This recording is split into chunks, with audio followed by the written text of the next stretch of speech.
When you think about Steve Jobs, he was a true phenomenon, Right.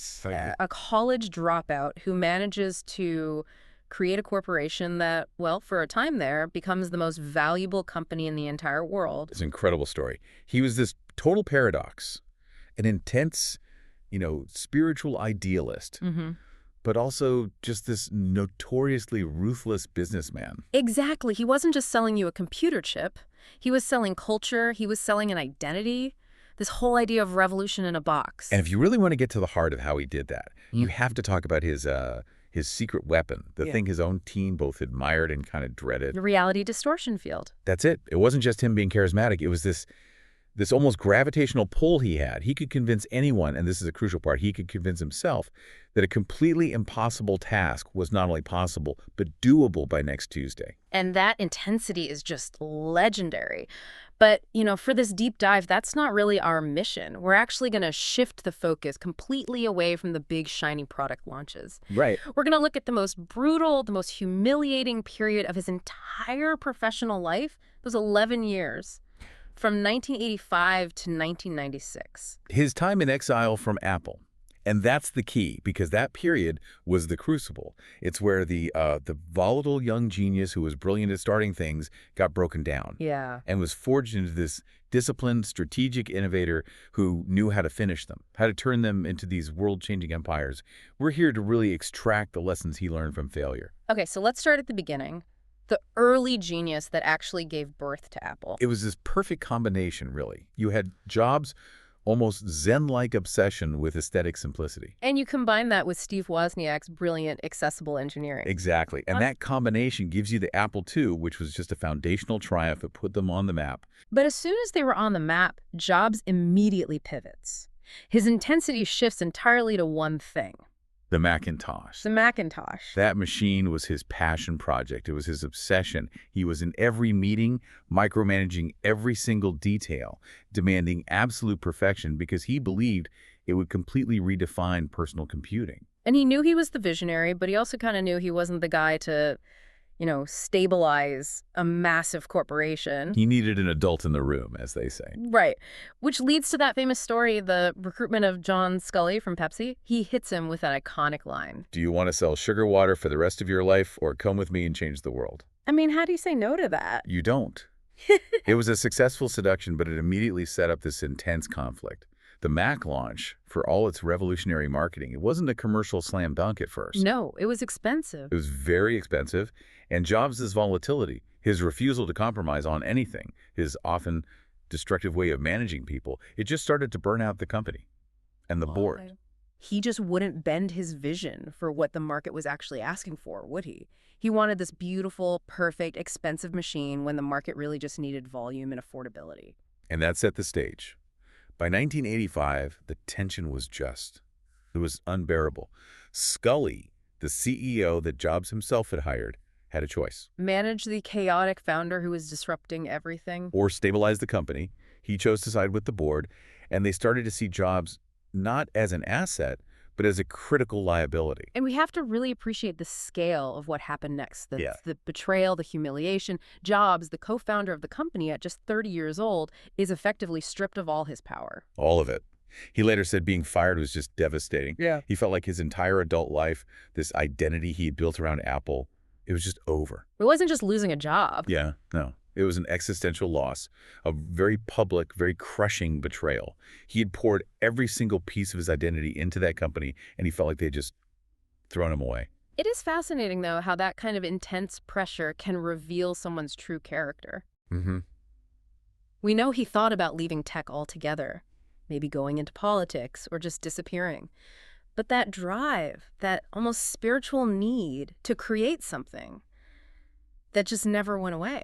No, it didn't. He didn't retreat. Instead, he took all of that wounded pride, all that energy, and he funneled it into two really ambitious new ventures, both of them born out of this struggle. So what were they? First, he founded a company called NXT Computer, which was explicitly designed to show the world they were wrong about him. And second, he bought this tiny, pretty unassuming computer graphics company from George Lucas. And he called it Pixar. Let's stick with Next T for a second, because this is where he kind of repeats his worst mistakes, but also lays the groundwork for his biggest comeback. He absolutely does. He sets out to build the perfect computer for the education and science markets. And it was beautiful, right? Oh, it was stunning. He obsessed over the Next T cube, the perfect magnesium casing, the precision, the industrial design. But here's the crucial part of the learning curve. He made the exact same mistake he made with the early Mac. He put his own aesthetic taste above basic economics. So it was basically a vanity project. You could say that. The price tag on the Next T computer was around $6,500 at launch. Wow. I mean, that's just way too expensive for the education market he was targeting. Next T was a commercial failure. It burned through most of his personal fortune.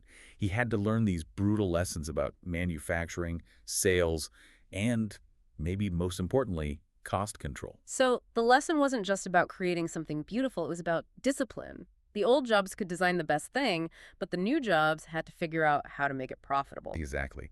And the really deep insight here is that while the hardware was a financial disaster, the software they developed under that extreme pressure, it was revolutionary.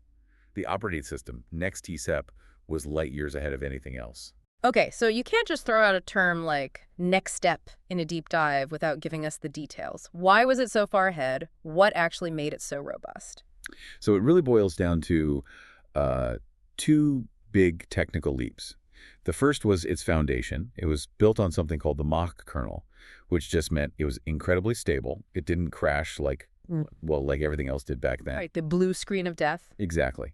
But the real game changer, especially for developers, was that it was built around this idea of object-oriented programming. And in simple terms, that means? It means building applications was just, it was so much faster and more efficient. You could reuse little blocks of code, these objects, to build new features without starting from scratch every single time.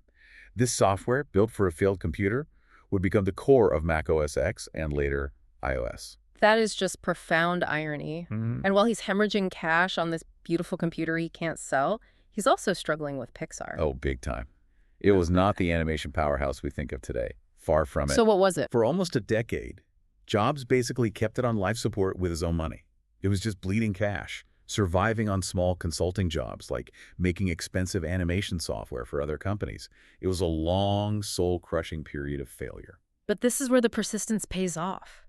And with a really surprising twist, right? He's no longer focused on hardware. He's focused on animated stories, a totally different industry. And that persistence finally breaks through in 1995 with Toy Story. A massive hit. A massive worldwide hit. And that success fundamentally changed his entire perspective. He learned that the value of compelling content, a story, an experience, was exponentially greater than the value of a physical box. So after a decade of struggle, the lesson is content is king. The hardware, it should just be the beautifully designed vessel that delivers that content. He mastered selling an emotion, a story, an experience, not just tech specs. He realized the real profit, the real emotional connection was in controlling that whole experience. That was the pivotal moment. The true transition from volatile hardware genius to strategic ecosystem master. And this is where the story just becomes almost unbelievable. Because while Jobs is going through this brutal, character-forming exile, Apple is collapsing without him. Completely. By 1996, the company was just lost. It was bogged down with dozens of confusing products. It was losing billions of dollars, and it was desperately, desperately searching for a modern operating system just to survive. The situation was that bad. It was dire. They were looking everywhere for a technological savior, except, of course, at their own founder. They tried buying other systems, but nothing was working. And the irony is just staggering. The company that fired him is about to be saved by the software he built in bitter defiance after they fired him. That's exactly what happened. Apple announced it was buying Next T. Not for the failed Cube hardware, but specifically for that brilliant, rock-solid Next T-Step software. And that deal brings Jobs back into the building. At first, he's just an advisor, right? Well, a low-key advisor. But given the state Apple was in, it was inevitable. He quickly, and very ruthlessly, reclaimed the CEO seat. So now he's in charge of a company that is, what, days away from bankruptcy? Days, maybe weeks. It was demoralized, it was bloated, it was selling like 50 different versions of the Macintosh. Yeah. And this is where the discipline he learned in Exile paid its biggest dividend. What did he do? The new Jobs, the strategist, understood one thing above all else: focus. His first major move was to slash the complexity. He killed about 70% of the entire product line. Yeah. Immediately. 70%. He famously drew a simple four-quadrant grid on a whiteboard. Professional desktop, consumer desktop, professional portable, consumer portable. That's it. Everything else was gone. That's a decision the young visionary Jobs never could have made. He loved all his creations too much. The old Jobs would have fought for everyone. The new Jobs understood that focus meant survival. And then he made this incredibly humbling move. To deal with Microsoft. The deal with Microsoft, Apple's bitterest enemy. He took their money and got a commitment from them to keep developing Office for the Mac. It was politically shocking, but strategically, it was necessary to stay alive. That moment, right there, that signals the volatile genius is gone. He's been replaced by a strategic powerhouse who will swallow his pride to win. And the sign that Apple was really back wasn't just a business deal. It was a physical design statement. The iMac, 1998. The iMac. It was colorful, it was translucent, it was all-in-one. It was the complete opposite of a decade of boring beige boxes. It basically shouted to the world, the Exile has returned, and he is here to save his creation with simplicity and focus. And this really kicks off the golden era because his vision is now, it's refined. It's been sharpened by a decade of painful failure. He gets that the future is about controlling the entire user experience from end to end. Integration is power. That was the new mantra. And the first real product of that new mantra. The iPod in 2001.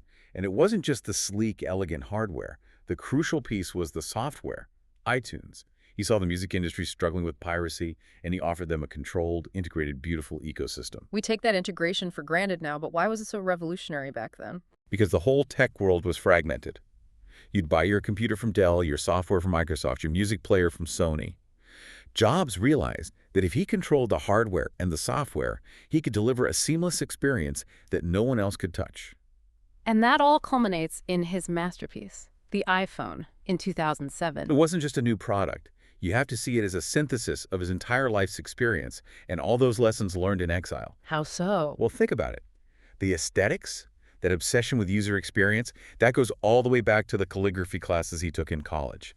The stable multitasking operating system, that's a direct descendant of the Next T-Step software he built in exile. And the content mastery. That came directly from his painful, expensive education at Pixar, selling the App Store, selling the experience, not just the phone. He integrated every thread of his history into one device that redefined this century.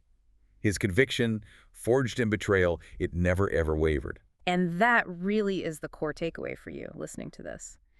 His ultimate world-changing success. It wasn't just a straight line from his youthful genius. Not at all. It was completely predicated on those 10 years of professional failure and struggle.